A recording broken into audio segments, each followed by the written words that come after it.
Welcome to Wizard.com. I'm maths teacher Aditi. We have this question here.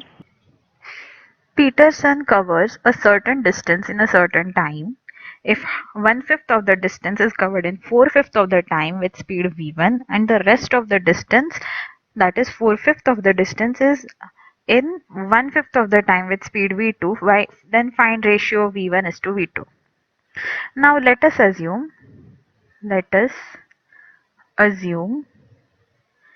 he covered d unit distance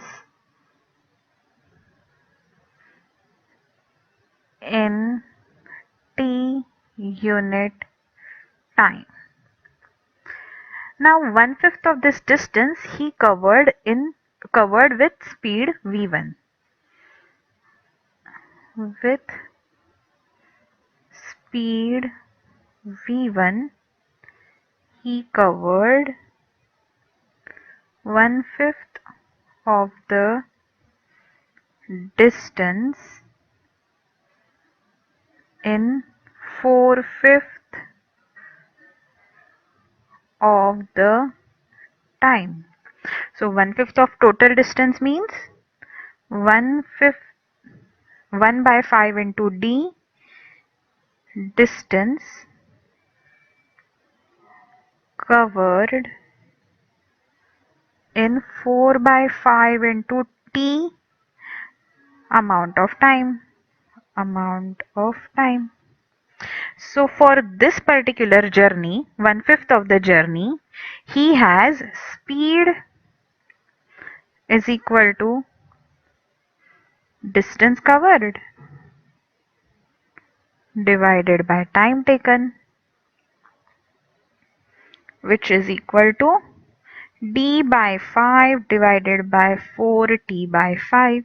So 5 cancels out, we get d by 4t as speed. Now it is given that speed for this particular part of journey was v1. Therefore v1 is equal to d by 4t units. Similarly, we can find value of v2 in terms of d and t. Let's see.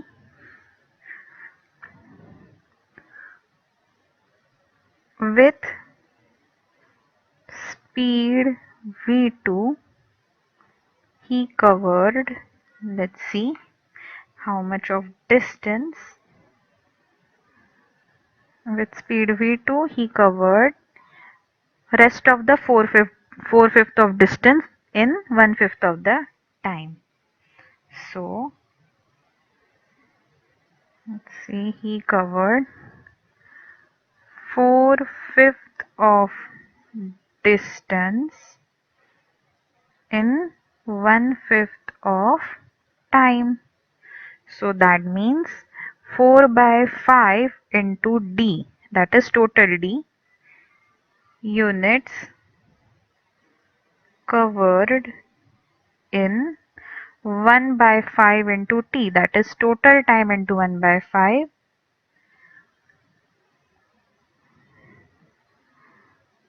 amount of time. Again we can use the same relation, that speed equal to distance covered divided by time taken, which is equal to 4 by 5d divided by 1 by 5t. So that is, we again cancel out 5 and 5, so we get 4d divided by t. And it is given in the question that speed for this time, this part of the journey is v2. Speed for this part of journey is v2. So we get therefore v2 equal to 4d by t units. Now we have to find out ratio between v1 and v2. So what we simply do is, therefore ratio equal to V1 divided by V2, which is equal to d by 4t divided by 4d by t. Here it will be d by 4t multiplied by t by 4d. So dd cancels out, tt cancels out, we get 1 by 16. Thus we get ratio as 1 by 16. Required ratio equal to 1:16.